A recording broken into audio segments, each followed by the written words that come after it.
ना, जो भी सामान लाना हो बाजार से ले आऊंगा मैं खुद ही जाकर ले आऊंगी बेटा। तू कहाँ काम छोड़कर जाएगा? कोई दिक्कत नहीं है मम्मी, मेरा पार्टनर है ना विक्की, वो संभाल लेगा सब। अरे अपने पार्टनर पर इतना भी भरोसा मत रख।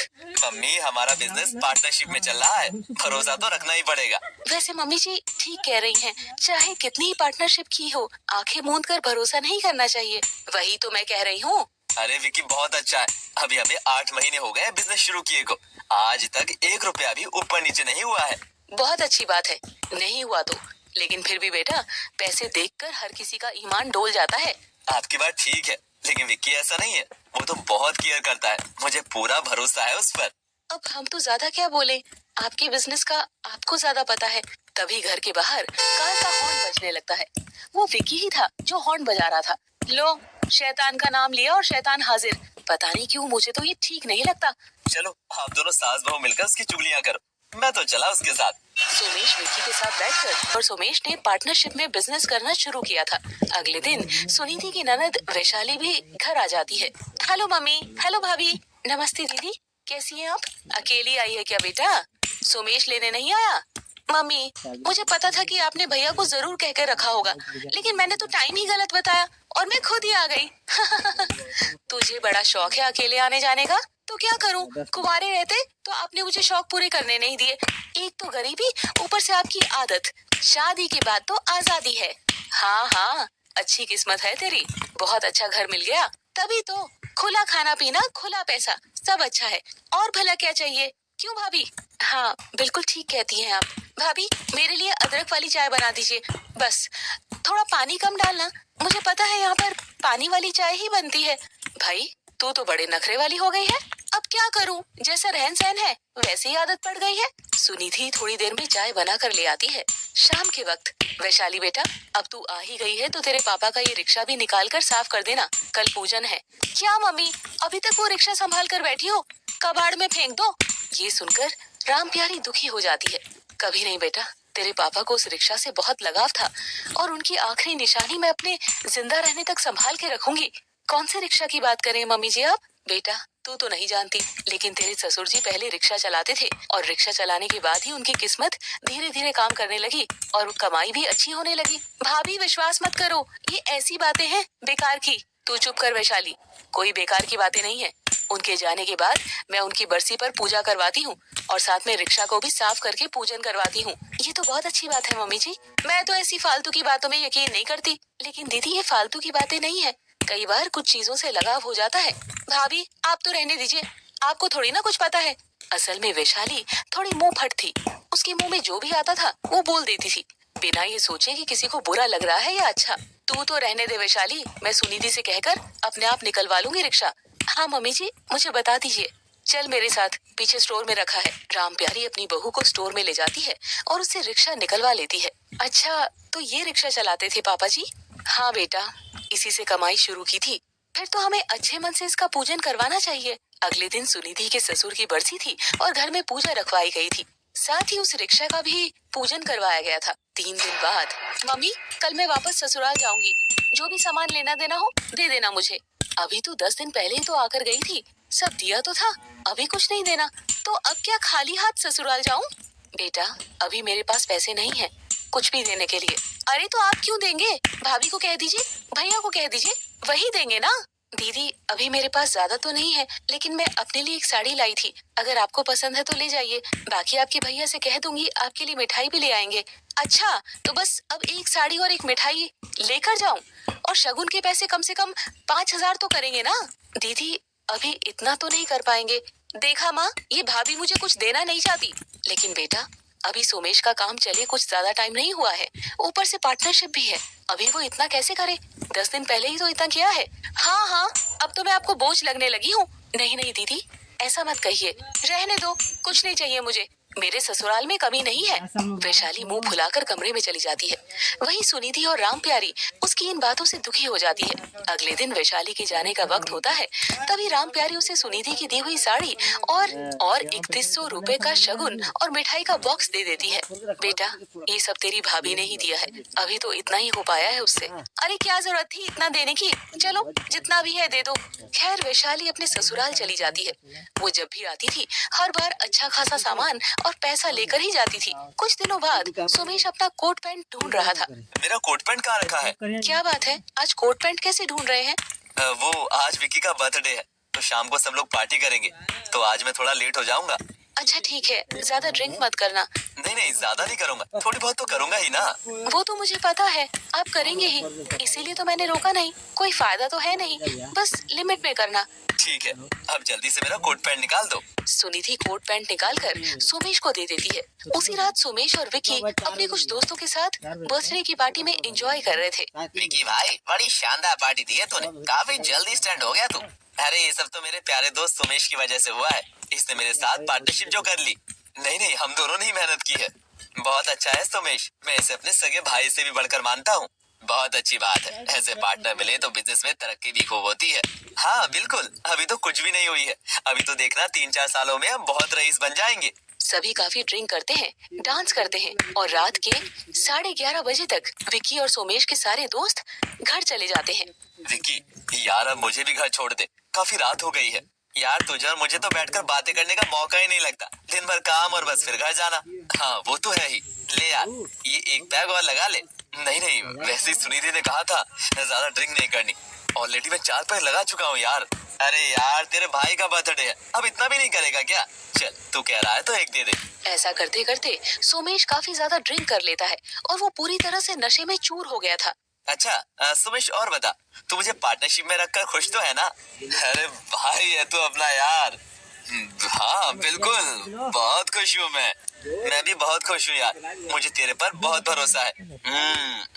मेरे को भी यार, मेरे को भी। अरे वो मेहता जी का ऑर्डर आया था, आज तो मैं तुझे बताना ही भूल गया, साइन करवाने थे। अच्छा कोई बात नहीं, मेरी जगह तू ही साइन कर दे भाई, एक ही तो बात है, मैंने तो कर ही दिए थे, पर अब हम दोनों पार्टनर हैं, तो दोनों को ही साइन करने होंगे ना। खूब मजा आ रहा है ना यार पार्टी में। बातें करते करते विकी सोमेश को थोड़ी और ड्रिंक दे देता है और अब वो अपने कंट्रोल से बाहर हो गया था। तभी विकी अपने पॉकेट से एक डॉक्यूमेंट निकालता है। देखना यार, इस पर साइन कर दे, कल हमें ऑर्डर मिल जाएगा। हाँ दे, कहाँ साइन करने हैं?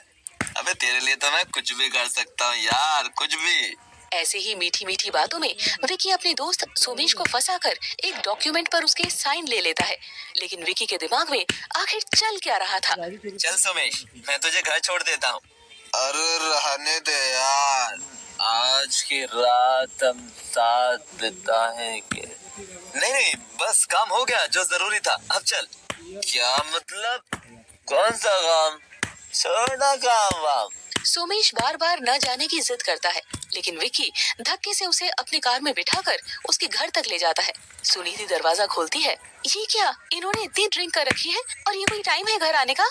मैं क्या करूं भाभी जी, सोमेश मान ही नहीं रहा था, बस पिए ही पिए जा रहा था। मुझे यही तो फिक्र थी कि कहीं ज्यादा ड्रिंक ना कर ले, पर थैंक यू भैया, आप ले आए। अगली सुबह जब विक्की उठता है तो सुनिधि और राम प्यारी काफी गुस्से में थी। बहुत अच्छी बात है, इतनी शराब पीकर आया तू घर में। मम्मी गलती हो गई, पता ही नहीं चला, सुनिधि माफ कर दो ना। मुझे आपसे कोई बात नहीं करनी, मैंने अच्छा भला कहकर भेजा था कि ज्यादा ड्रिंक मत करना। सब दोस्त साथ बैठे थे, बातों बातों में ध्यान नहीं रहा, पीते चले गए। अगर ऐसे ही करता रहा तो जल्दी ही तरक्की से दूर होता जाएगा। शराब कुछ नहीं छोड़ती बेटा। आगे से ऐसा नहीं होगा, अब जा रहा हूँ काम पर। खैर सोमेश अपने काम पर चला जाता है और जैसे ही वो वहाँ पहुँचता है, विक्की उसका रास्ता रोक लेता है। क्या बात है, अंदर कहाँ जा रहे हो? क्या मतलब विक्की, अंदर तो जाएंगे, काम करना है ना। कौन सा काम? तुम्हारा तो यहाँ कोई काम नहीं है। अरे यार कैसी बातें कर रहा है, मजाक मत कर यार। ये कहते हुए सोमेश विक्की के कंधे पर हाथ रखता है, लेकिन विक्की गुस्से से उसका हाथ साइड कर देता है। डोंट टच मी, दूर रहो मुझसे।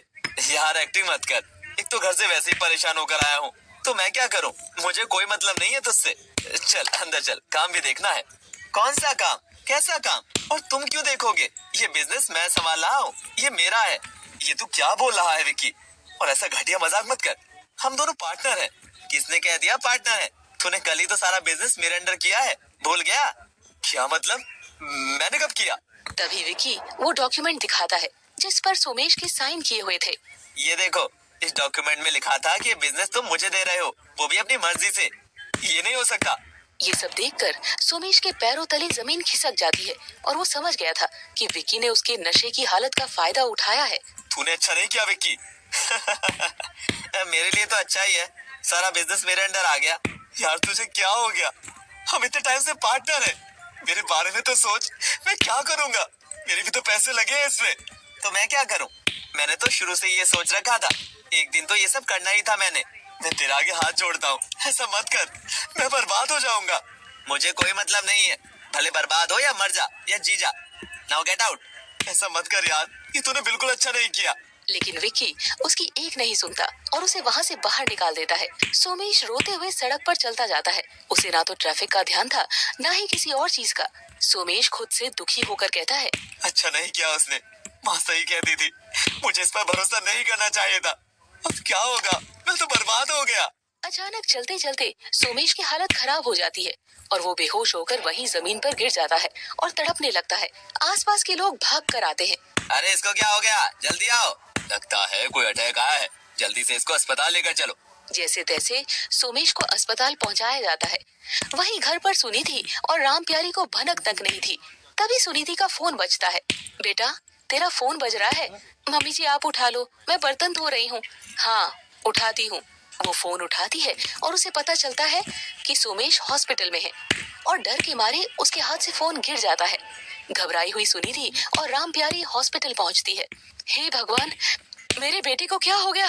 देखिए इनको हार्ट अटैक आया है, जल्दी से इनका ऑपरेशन करना होगा। डॉक्टर साहब कुछ भी कीजिए, मेरे पति को बचा लीजिए। डॉक्टर साहब मैं आपके आगे हाथ जोड़ती हूँ, बचा लो उसे। ठीक है, आप जल्दी से कैश डिपॉजिट करवा दीजिए, हम ऑपरेशन की तैयारी करते हैं। हाँ मैं सब करती हूँ, बस मुझे थोड़ा सा वक्त दीजिए। सुनिधि जल्दी से घर जाती है और हर जगह से सारा कैश इकट्ठा करके हॉस्पिटल में जमा करवा देती है। हे भगवान, मेरे बेटे को ये क्या हो गया? वो तो काम पर निकला था। हाँ वही तो मैं सोच रही हूँ, विक्की भैया से पूछती हूँ, शायद उन्हें कुछ पता हो। हाँ फोन तो कर उसे। सुनिधि विक्की को कॉल करती है लेकिन विक्की कॉल नहीं उठाता। थोड़ी देर में सोमेश का ऑपरेशन भी हो जाता है। कुछ घंटों बाद सोमेश के होश में आने के बाद सुनिधि और राम प्यारी उससे मिलने जाते हैं। ये क्या हो गया आपको? इतनी बड़ी तो घर पर बात ही नहीं हुई थी, आपने इतनी टेंशन ले ली। हाँ बेटा, एक शराब का ही तो कहा था। ये बात नहीं है। तो फिर क्या बात है? मैं बर्बाद हो गया, विक्की ने मुझे बर्बाद कर दिया। क्या मतलब बेटा? जी आप क्या कह रहे हैं? विक्की भैया ने क्या किया? सोमेश उन्हें सारी बात बताता है। सच जानकर सुनिधि और राम प्यारी हैरान हो जाते हैं। मैंने तो कहा ही था बेटा, किसी पर भरोसा मत करना। आप चिंता मत कीजिए, सब ठीक हो जाएगा, बस अब आप कोई टेंशन नहीं लेंगे। सुनिधि सिर्फ सोमेश को तसल्ली देने के लिए ये सब बोल रही थी, लेकिन अंदर ही अंदर वो जानती थी कि हालत खराब होने वाली है। खैर 3 दिन बाद सोमेश को अस्पताल से छुट्टी मिल जाती है और अब वो घर पर ही अपने कमरे में बेड रेस्ट पर था। वहीं सुनिधि और राम प्यारी बहुत परेशान थे। बेटा मैंने सोचा भी नहीं था इतने बुरे दिन आ जाएंगे। ये सब बस विक्की की वजह से हुआ है, धोखेबाज निकला वो। हाँ लेकिन अब क्या होगा? जो पैसे जोड़कर रखे थे वो सारे इलाज में ही खर्च हो गए। वो बेटा थोड़े बहुत मेरे पास गहने रखे होंगे, उन्हें बेचकर कुछ दिन और निकाल लेंगे। हाँ मेरे पास भी है, लेकिन सोमेश जी को कभी पता नहीं लगना चाहिए कि हमें पैसों की परेशानी हो रही है। नहीं नहीं बेटा, उसे कुछ नहीं बताएंगे। इस तरह सुनिधि और राम प्यारी आर्थिक रूप से बहुत परेशानियां झेल रही थी, लेकिन सोमेश को वो अच्छा खाना पीना और इलाज दे रही थी। धीरे धीरे सुनिधि और राम प्यारी के सारे गहने भी बिक जाते हैं। कुछ दिनों बाद, माँ जी घर पर आटा नहीं है और पैसे भी नहीं है लाने के लिए। चिंता मत कर, मैं ये किराने वाले भाई से उधार ले आती हूँ, इतने सालों से जानता है, दे देगा। राम प्यारी किराने की दुकान पर उधार आटा लेने जाती है तो किराना वाला उसे खरी खोटी सुनाकर भेज देता है। बेटा उसने तो नहीं दिया, बोला पहले का उधार चुकाओ, उसके बाद आना भीख मांगने। हे भगवान, अब क्या करे मम्मी जी?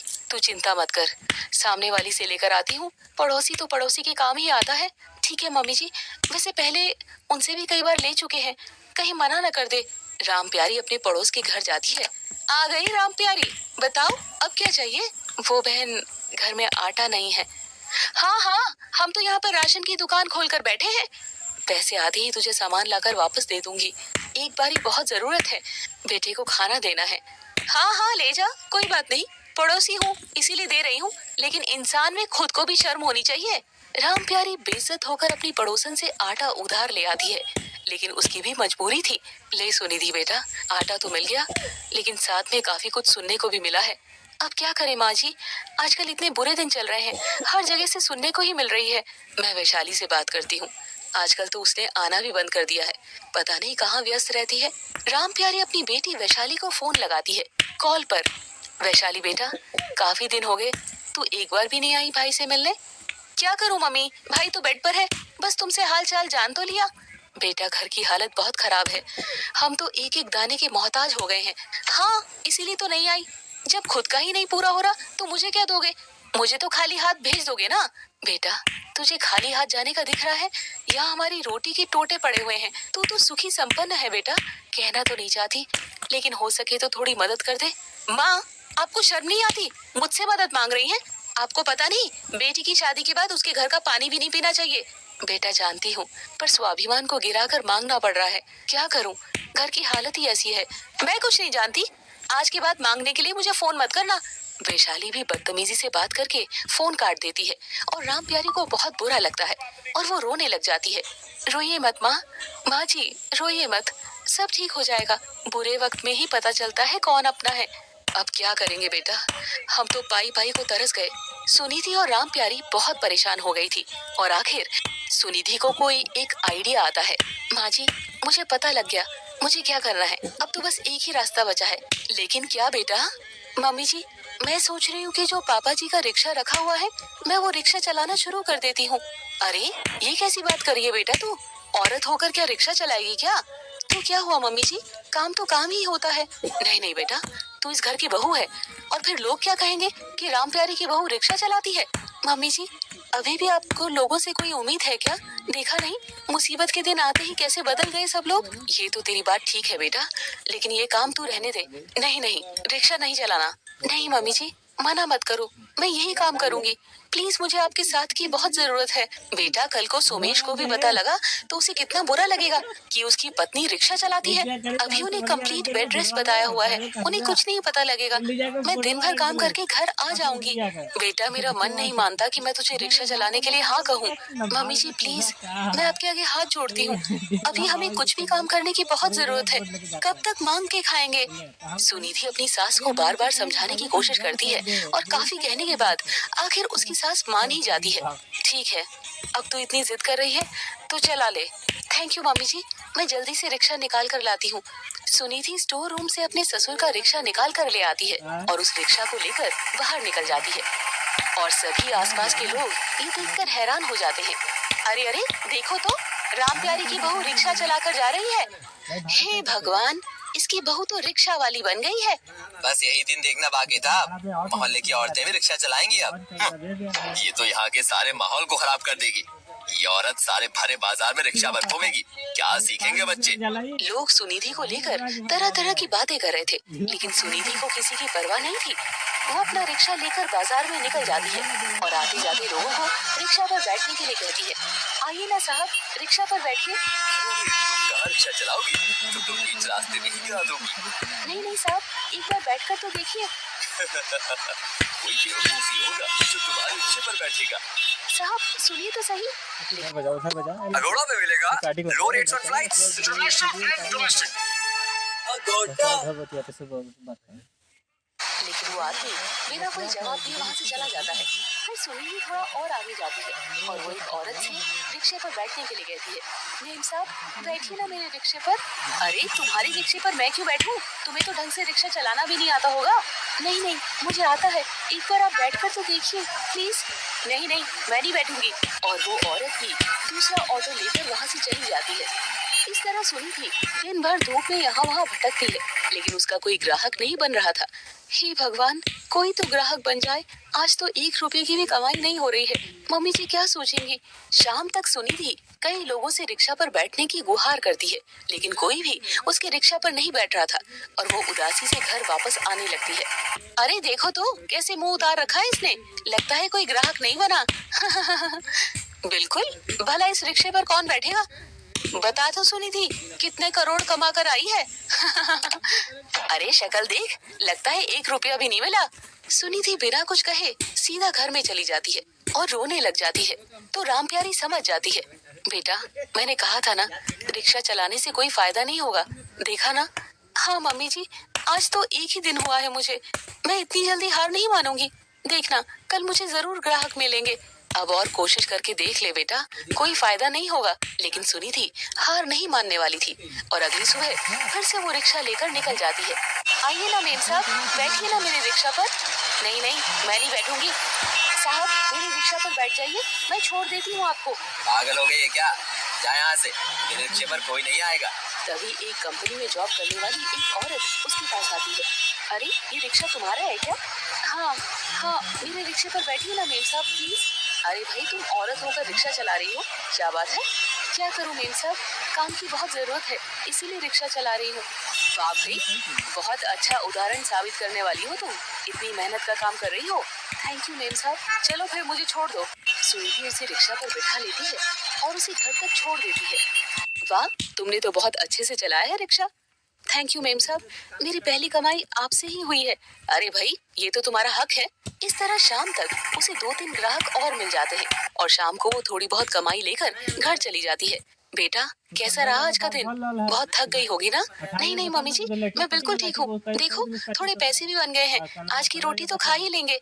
हाँ बेटा, तू बहुत मेहनती है। जरा सोमेश से बात कर ले, पूछ रहा था तेरे बारे में। तभी सुनिधि अपने पति सोमेश के पास जाती है।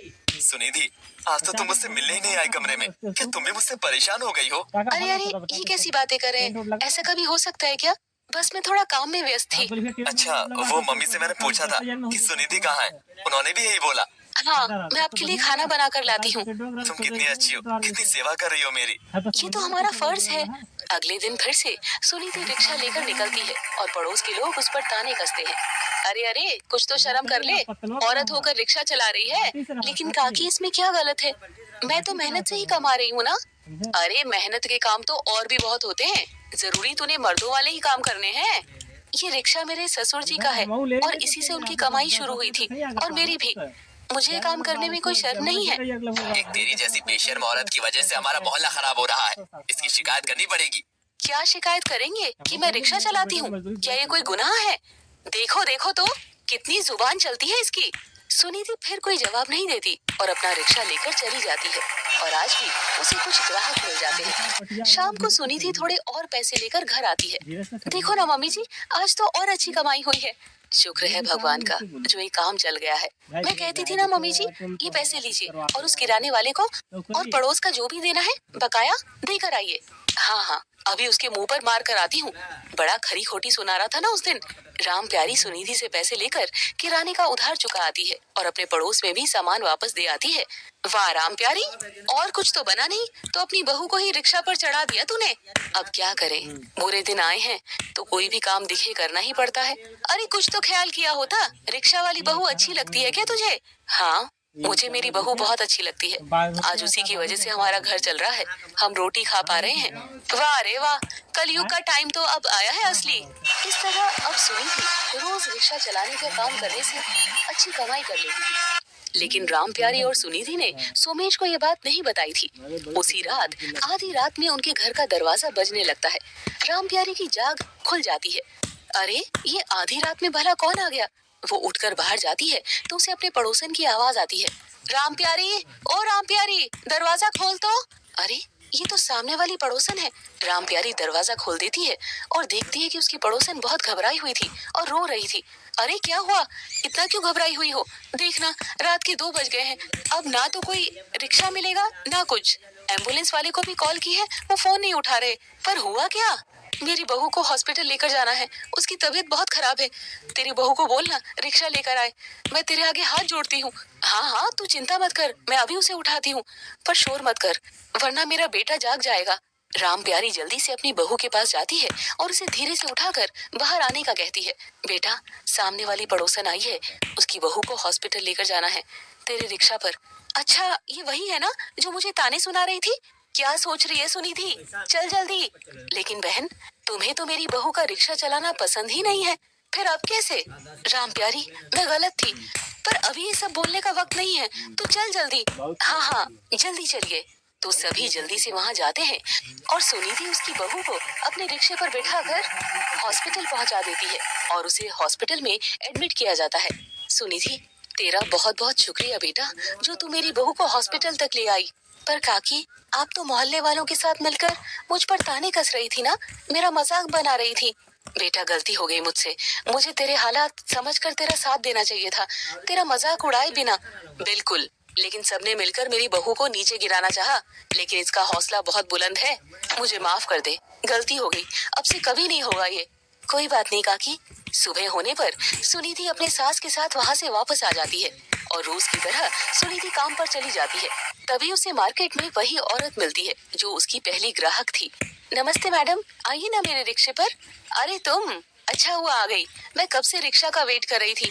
फिर तो मैं बिल्कुल सही वक्त पर सही जगह पर आई हूँ। हाँ, वैसे मेरा तो रोज का ही आना जाना है, जॉब करती हूँ मैं। तो मैडम आप मुझे ही पक्का कर लीजिए, मैं रोज टाइम पर आपको लेने आ जाऊंगी। हाँ, ये तो बहुत अच्छा रहेगा, तुमने तो मेरे मुंह की बात छीन ली। Thank you madam. तो कल से दोनों टाइम तुम ही मुझे ले आना और ले जाना करोगी। वैसे क्या नाम है तुम्हारा? जी सुनिधि नाम है। ठीक है सुनिधि, साथ ही दिन के लिए भी तुम्हारे कुछ ग्राहक जोड़ दूंगी। ठीक है मैडम, बहुत बहुत शुक्रिया। धीरे धीरे सुनिधि के ज्यादा से ज्यादा ग्राहक जुड़ने लगते हैं और कुछ ग्राहक फिक्स हो जाते हैं। अब वो घर पर भी थोड़ा लेट आने लगी थी। सुनिधि बेटा, आजकल तो लेट हो जाती है तू। हाँ मम्मी जी, भगवान की कृपा से काम अच्छा चल रहा है, काफी परमानेंट ग्राहक जुड़ गए हैं। ये तो बहुत अच्छी बात है बेटा, लेकिन सोमेश बार बार तेरे बारे में पूछता रहता है। ओह, तो फिर आपने क्या बहाना बनाया मम्मी जी? मैं तो कोई भी बहाना बना देती हूँ। अभी तो वो बेड रेस्ट पर है, लेकिन जब उठने लग जाएगा तब क्या कहेंगे? इस बारे में तो कुछ सोचा नहीं मम्मी जी, देखते हैं आगे क्या होता है। सुनिधि अपने पति सोमेश के पास जाती है। सोमेश थोड़ा उदास दिख रहा था। क्या बात है, आप उदास लग रहे हैं? तुम बताओ सुनिधि, क्या हो रहा है? आजकल तुम मेरे पास बहुत कम आती हो, क्या मैं तुम्हें बोझ लगने लगा हूँ? अरे नहीं नहीं, ऐसा गलत मत सोचिए। आप तो मेरे पति हैं और आप मुझे कभी बोझ नहीं लगोगे। मुझे तो लगता है कि तुम मुझसे दूर जाने लगी हो। बस मैं जल्दी से ठीक होना चाहता हूँ ताकि काम कर सकूं। ऐसा कुछ भी नहीं है, कसम से। सुनिधि अपने पति को किसी न किसी तरीके से समझाकर दिलासा देती है। अगले दिन अचानक राम प्यारी की बेटी वैशाली आ जाती है।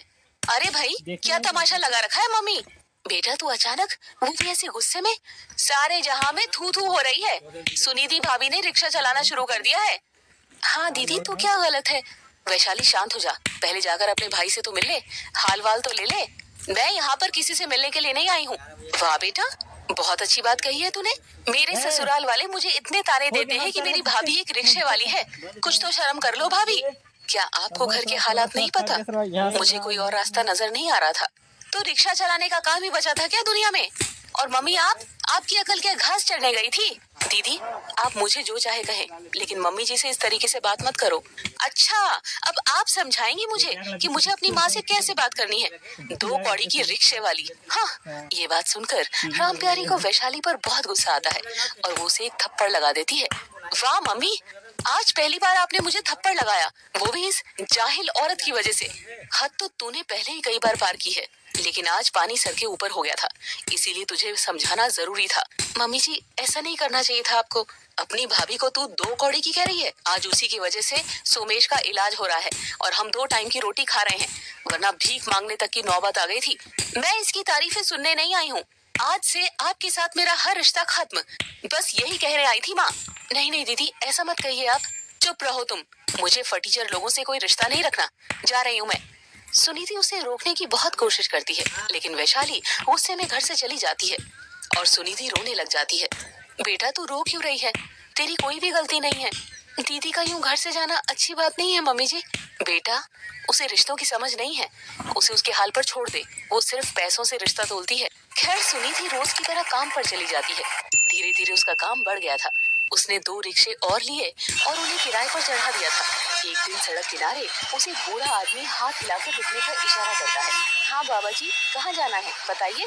बेटा, मुझे गांधी चौक की तीसरी गली में एक दुकान पर जाना है, बोलोगी क्या? हाँ बाबा जी, चलिए। सुनीति उसे उस एड्रेस तक ले जाने लग जाती है। बेटा, तू भला ये काम क्यों करने लगी? तेरा पति ये काम नहीं करता क्या? नहीं नहीं बाबा, ऐसी बात नहीं है। दरअसल उनके साथ कोई हादसा हो गया था, इसीलिए अब वो कोई काम नहीं कर पाते। ओह, तो बहुत बुरी बात है बेटा। भगवान जल्दी उसे ठीक करे। हाँ बाबा, आप बताइए कौन सी दुकान तक छोड़ना है आपको? बस बेटा, थोड़ा सा आगे जाकर और है। तभी सुनिधि देखती है कि ये वही गली थी जिसमें सुमेश की भी दुकान थी, जिस पर अब विकी का कब्जा था। बस बेटा, ये आगे वाली दुकान पर छोड़ दो। आज दुकान वाले को छोड़ूंगा नहीं मैं।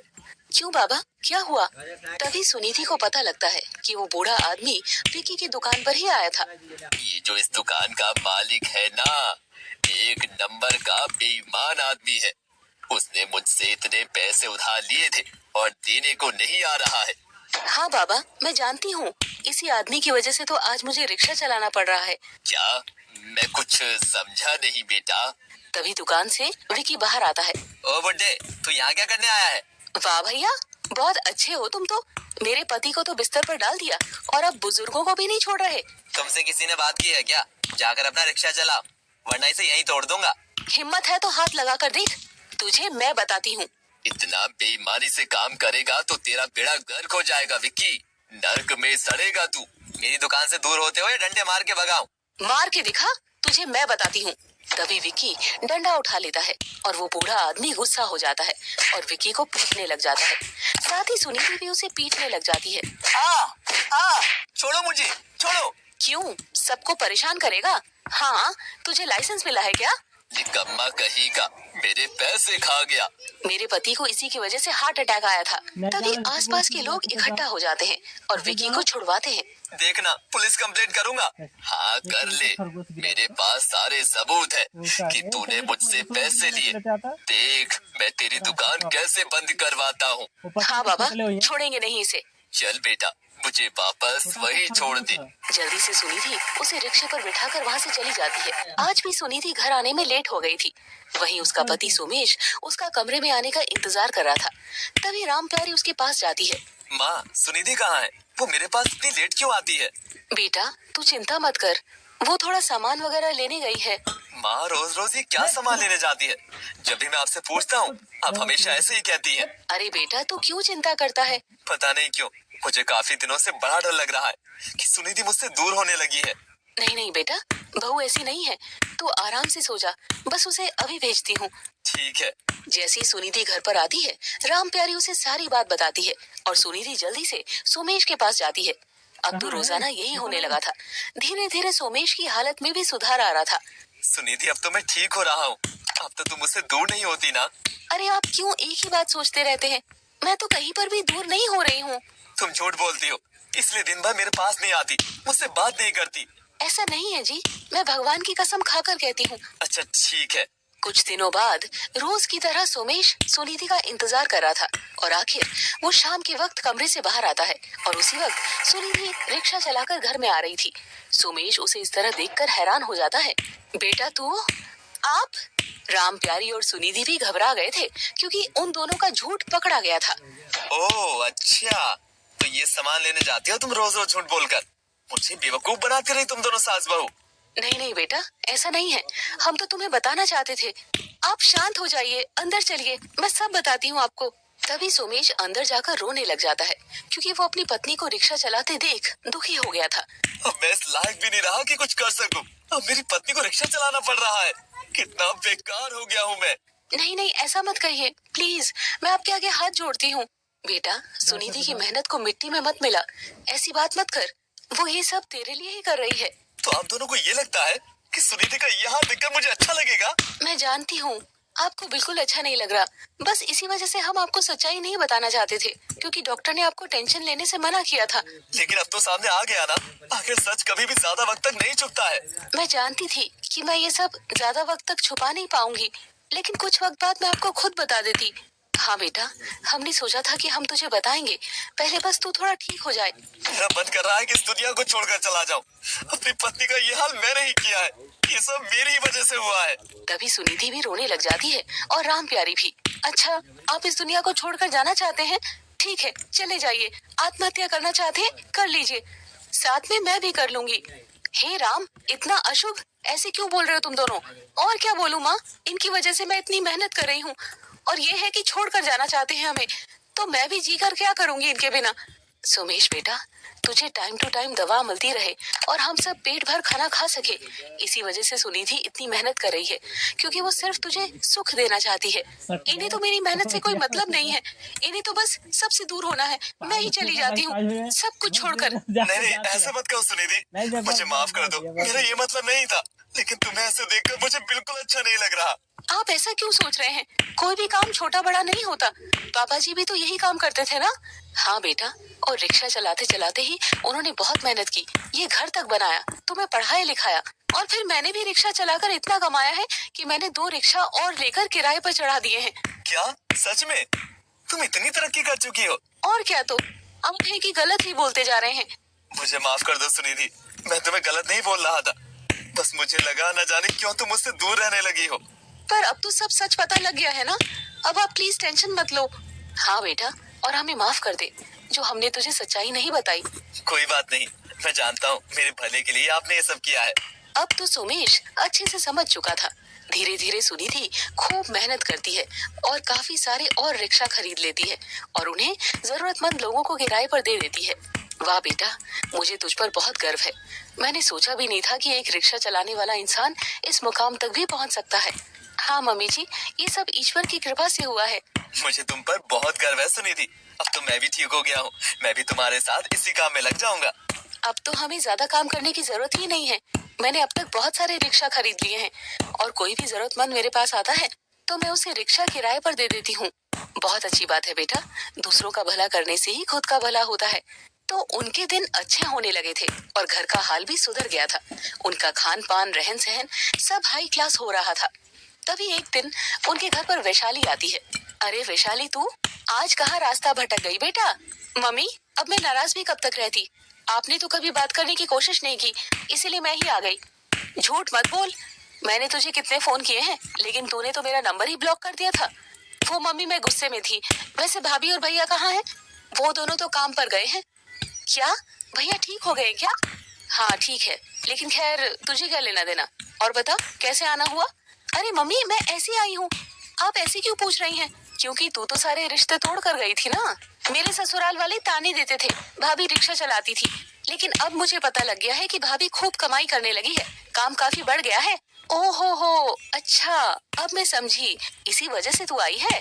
जब गरीब थे तो तूने हमें गालियाँ दी, हमारी बेइज्जती की, और आज हमने तरक्की कर ली तो तू वापस आ गई है। माँ, मैं आपकी बेटी हूँ, आप मुझे ऐसे क्यों कह रही हैं? भले बेटी हो या कोई भी हो, जो गलत रास्ते पर चलता है उसे सही नहीं कह सकते। अब बस भी करो, भाई भाभी के सामने ऐसी बातें मत करना, मुझे पसंद नहीं है। तू तो उन्हें अपना भाई भाभी मानती ही नहीं है, पैसे आए तो तू भी आ गई। वाह बेटा, खैर आजकल की दुनिया ऐसी ही है, बस भी करो ना। रात को सोमेश और सुनिधि घर आते हैं और वैशाली से मिलते हैं। भैया भाभी, मुझे माफ कर दो, मुझसे बहुत बड़ी गलती हो गई। कोई बात नहीं दीदी, हम पुरानी बातों पर चर्चा नहीं करेंगे। हाँ बहन, जो हो गया सो हो गया। खैर वैशाली कुछ दिन रहती है और फिर से ढेर सारा सामान लेकर वापस ससुराल चली जाती है। ये मेरी बेटी इतनी लालची है, मुझे तो शर्म आती है। छोड़िए ना मम्मी जी, दीदी को कितना तो आना होता है, उन्हें हमसे आस है इसीलिए आती है। हाँ माँ, इन बातों पर ध्यान मत दो, और अब तो हम इस काबिल बन गए हैं कि जो वैशाली मांगेगी उसे वही दे सकेंगे। हाँ, दीदी घर की बेटी है और उनका खुश रहना भी जरूरी है। धीरे धीरे सोमेश और सुनिधि मिलकर इतनी तरक्की कर लेते हैं कि वो अपनी रिक्शा कंपनी खोल लेते हैं और खुद ऑफिस में बैठते हैं और रिक्शा किराए पर देते हैं। कितना अच्छा लग रहा है ना सोमेश? हाँ सुनिधि, ये सब तुम्हारी वजह से हुआ है। तभी एक रिक्शा वाला उनके ऑफिस में आता है।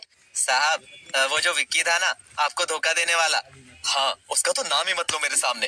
अरे साहब, विक्की ने आपको धोखा दिया और आज वो खुद बर्बाद हो चुका है। ऐसा क्या हो गया उसे?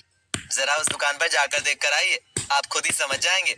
मुझे भी आज ही पता लगा जब मैं वहाँ से गुजर रहा था। चलो सुनिधि, जाकर देखते हैं।